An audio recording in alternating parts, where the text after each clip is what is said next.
नमस्कार।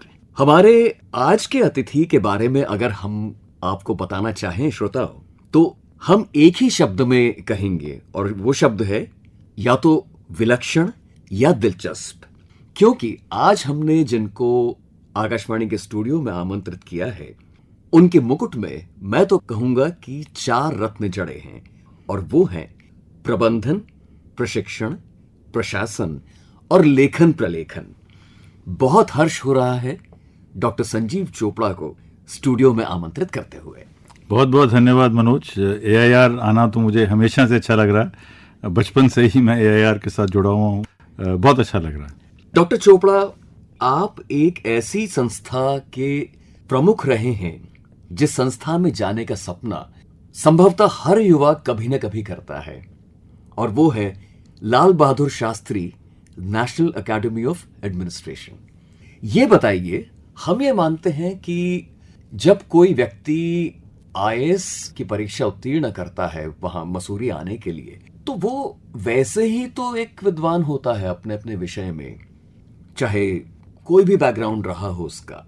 वहां आकर वो क्या खास सीखता है? देखिए मनोज, इशू ये है कि जहाँ तक उसकी इंटेलेक्चुअल कॉम्पिटेंस का सवाल है, वो तो यूपीएससी ने चेक कर लिया और टेस्ट कर लिया, और बहुत ही कठिन एग्जाम के बाद मुझे लगता है कि दुनिया का सबसे कठिन एग्जाम है यूपीएससी के सिविल सर्विसेज एग्जाम। तो एकेडमी में आके हमें जो फोकस करना है वो 3 चीज़ों पे हम फोकस करते हैं।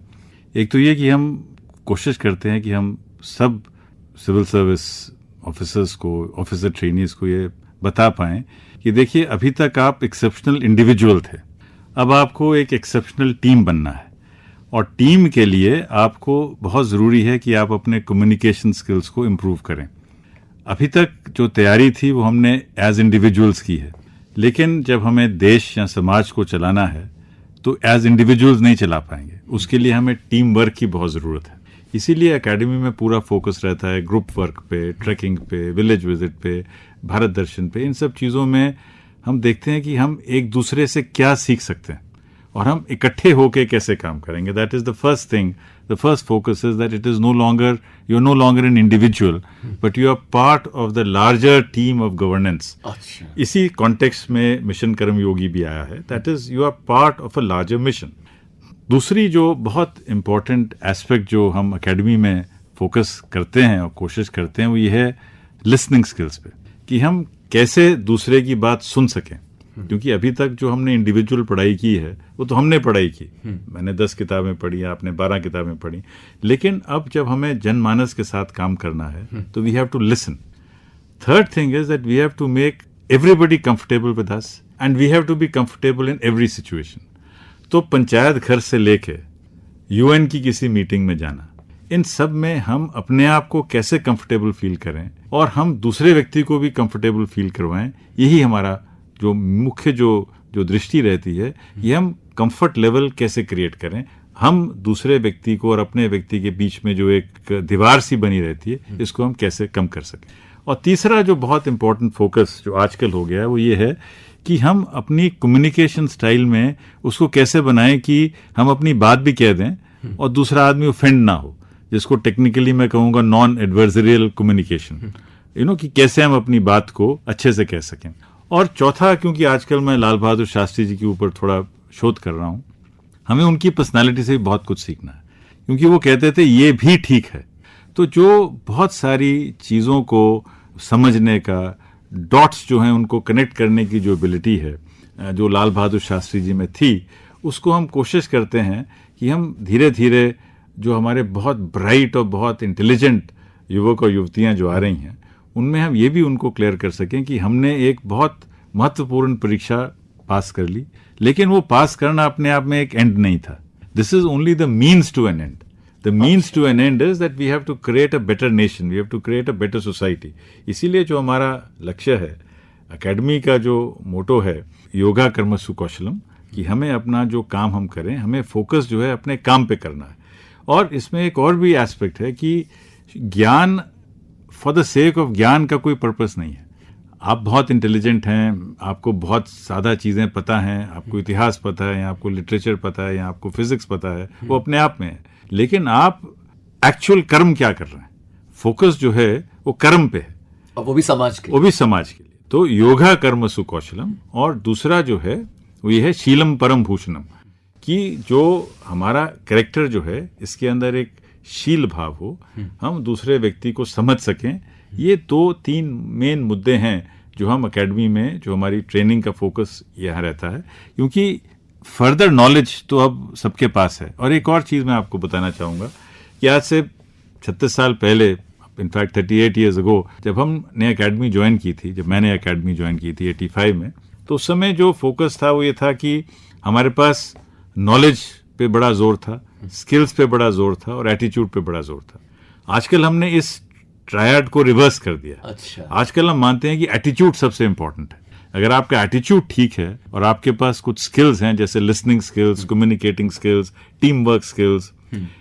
Team work is a skill, it is not knowledge, because everybody knows that it is good to work together, but how do you actually work together? That is a skill. कान हर एक के पास है, लेकिन कानों से क्या हम सुनते हैं, क्या हम कानों से सुनी हुई बात को ऑब्जॉर्व करते हैं, ये एक स्किल है। तो एटीट्यूड पॉजिटिव होगा तो हम स्किल्स को अक्वायर कर सकते हैं। और नॉलेज तो आजकल इंटरनेट पे है, सब जगह है। तो आजकल ये किसी एक टेक्स्ट को समझना, किसी स्टेट के लैंड लॉज को समझना, किसी स्टेट की प्रोसीजर को समझना तो बहुत आसान सी बात होगी, because that information you can get on the net. Today the most important thing is a positive attitude, which is what 40 years ago the most important thing was knowledge, because knowledge was not easily accessible. Today knowledge is accessible, and therefore the attitude is the most important thing. तो doctor Chopra, इतनी specialised चीजें आपने बताई, तो जो विशेषज्ञ हैं वहां पर वो किस तरह के नहीं, देखिए कुछ चीज़ें हैं, जैसे अब डिस्ट्रिक्ट एडमिनिस्ट्रेशन है, मैनेजमेंट है, पब्लिक इकोनॉमी है, कॉन्स्टिट्यूशन है, लॉ है, law specifically for civil servants है। ये तो कुछ एक स्पेसिफिक चीज़ें हैं जो हम उनको बताते रहते हैं। जैसे अब नौकरी में आने के बाद, चाहे वो IAS में हो या IPS में हो, बाकी सर्विसेज में हो, उनको इंक्वेस्ट के बारे में पता होना चाहिए कि 144 क्या है, कैसे लगेगी, 107 क्या है, लैंड को मेजर करने का तरीका क्या है, एक्विजिशन का तरीका क्या है, वो स्पेशलाइज्ड नॉलेज है। डिस्ट्रिक्ट प्लान कैसे बनेगा, ये एक स्पेशलाइज नॉलेज है। एक मिशन मोड में कार्यक्रम को कैसे करना है, ये एक स्पेशलाइज नॉलेज है। तो this is done more by practice, more by inviting people who already done that thing, because ये चीजें थ्योरेटिकल नहीं है। ये एक कामयाब मिशन डायरेक्टर, ये कामयाब डिस्ट्रिक्ट मजिस्ट्रेट, ये कामयाब म्युनिसिपल कमिश्नर, एक कामयाब जिला पंचायत का जो CEO है, वही आके अपने एक्सपीरियंसेस शेयर करते हैं। और हमारा बहुत ज़्यादा फोकस जो रहता है वो ये है कि हम प्रैक्टिशनर्स को बुलाएं, खासतौर पे वो जिनका उस समय का रिलेवेंट एक्सपीरियंस है। जैसे जब हम डिस्ट्रिक्ट ऑफिसर्स को ट्रेन करते हैं पहले फेज में, उसमें हम आमतौर पे डिस्ट्रिक्ट मजिस्ट्रेट्स को, CEO, जिला पंचायत को, म्युनिसिपल कमिश्नर्स को बुलाते हैं। जब 3rd, 4th, 5th फेज है तो उसमें भारत सरकार के सचिवों को, स्टेट के सचिवों को, और जिस लेवल की, जिस फेज में वो है, जिस उम्र में वो है, उस तरीके की उसको हम नॉलेज और इनपुट्स देने की कोशिश करते हैं। आपने टीम वर्क की बात की। हम कई बार अखबारों के माध्यम से ये जानते हैं कि इस वाले बैच में तरह तरह के समाज के अलग अलग तबकों से लोग आए हैं। वहां आकर स्पेक्ट्रम के एक छोर पर एक कोई 3rd जनरेशन कोई IAS कह लीजिए, और एक छोर पर बिल्कुल ही समाज के किसी निम्न वर्ग से अपनी मेहनत से कोई बन के आता है, लेकिन यहाँ तो साथ में क्लास में रहना पड़ता होगा। तो आपस में जिसको कोहेजन, एक रास्ता जो होती है, वो कैसे ये लोग आपस में? देखिए, जब आपके एक्सपीरियंसेस कॉमन होते हैं तो अपने आप वो एक स्पिरिट दी कोर डेवलप होती है। क्योंकि जब आप ट्रैक पे जा रहे हैं, आप एक 12,000 फीट, 13,000 फीट की ट्रैकिंग पे जा रहे हैं, या आप किसी रिमोट विलेज में जा रहे हैं, तो वहाँ पे तो ये सब भेदभाव अपने आप ही कम हो जाएंगे। और कोशिश ये रहती है कि जब हम ग्रुप्स बनाते हैं, जब और इसके अलावा देखिए, कोई इंजीनियर है, कोई डॉक्टर है, कोई डेंटिस्ट है, कोई आर्किटेक्ट है, कोई चार्टर्ड अकाउंटेंट है, तो ये जब सब लोग इकट्ठे मिलके जब इकट्ठे कोई प्ले करते हैं, जब इकट्ठे कोई क्रिकेट खेलते हैं, फुटबॉल खेलते हैं, PT करते हैं, तो हर एक के लिए उतना ही, जब हर आदमी को सुबह उठने का मजा तो आता नहीं है। 5:30 बजे जब हम सर्दियों में उनको उठाते हैं, फिर उनको घुड़सवारी ले जाते हैं, ये कराते हैं, तो सबको एक किस्म से कहा जाए common frustration, common anxiety, common happiness, वो सब चीज़ें कॉमन हो जाती हैं। अब सबको उठा रहे हैं, तो किसी को अच्छा तो नहीं लगता कि मतलब खासतौर पे मसूरी में इतना बढ़िया मौसम है, रजाई से निकलना तो आसान काम नहीं है। तो इसके लिए फिर जो हमारी फैकल्टी है, हम भी उठते हैं उनके साथ, ताकि वो देखें कि हम भी उनके साथ हैं। तो इसी तरह से सब ये धीरे धीरे सब लोग एक ही उसके अंदर एक ही सांचे में आना शुरू हो जाते हैं। और कितना टाइम रहते हैं वहाँ पर? देखिए पहले 3-3.5 महीने का जो फाउंडेशन कोर्स है उसमें तो हमारा पूरा फोकस ग्रुप वर्क पे, पूरा फोकस ही ग्रुप वर्क पे, बिकॉज उसमें फॉरेन सर्विस के भी हैं, रेलवेज के भी हैं और हमारे पोस्टल सर्विस हैं, सब सर्विसेज के हैं। तो 28 सर्विसेज जब एक साथ मिलके जब और हम जो एफसी के अंदर हम ये पूरा हम ये नहीं कहते कि आप आईएएस हैं या आईपीएस हैं, हम इनफैक्ट उसको हम चाहते हैं कि हर आदमी अपना एक बैच के साथ अपना एक कनेक्ट रखे, क्योंकि आने वाले समय में आज से 10 साल बाद 20 साल बाद उसी बैच का कोई व्यक्ति सीबीआई में होगा, उसी बैच का कोई व्यक्ति कहीं कौंसल जनरल होगा, उसी बैच का कोई व्यक्ति पीएमओ में होगा, उसी बैच का कोई व्यक्ति किसी स्टेट में सीएम का सेक्रेटरी होगा। तो इनमें आपस में समन्वय कैसे हो? तो ये तभी होगा जब सबका एक कॉमन एक्सपीरियंस रहा हो। तो ये कॉमन एक्सपीरियंस जो है ये बहुत ही फायदेमंद है।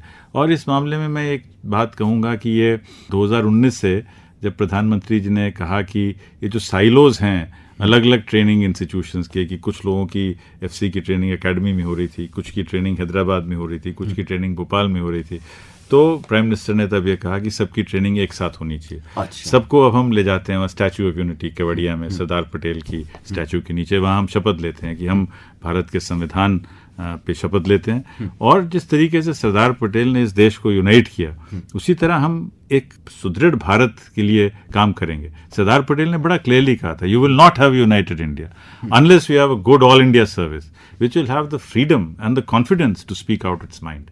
और देखिए बड़ा ज़रूरी है हम ये रोल अपना रियलाइज़ करें। हमें जो फैसिलिटीज़ या जो प्रिविलेजेस मिली हैं वो स्टेनोग्राफिक नहीं है, वो एडमिनिस्ट्रेटिव हैं। तो हमारा काम है, हमारा जो फ़र्ज़ है, रिस्पॉन्सिबिलिटी है, वो ये है कि हम भारत के संविधान को, जो स्टेट की जो पॉलिसी बनी है, जो बजट स्पीच है, उसके मुताबिक जो पॉलिटिकल विजन है उसको हम कैसे एडमिनिस्ट्रेटिव स्वरूप दे सकें, वो हमारा काम है। और उसके लिए हमें विदाउट फेयर और फेवर अपनी बात रखनी है, और अपनी बात ऐसे रखनी है कि हम अपनी बात को एम्पिरिकल बेसिस पे अगर रखेंगे तो निश्चित तौर पे उस पे सहमति बनेगी।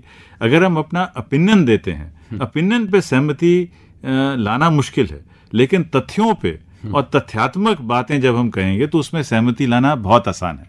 क्योंकि जब हम कहेंगे कि देखिए इस समय फोकस जो है ये इस डिस्ट्रिक्ट में फोकस प्राइमरी एजुकेशन पे होना चाहिए, बिकॉज इस डिस्ट्रिक्ट की जो इलिटरेसी रेशो वो ये है।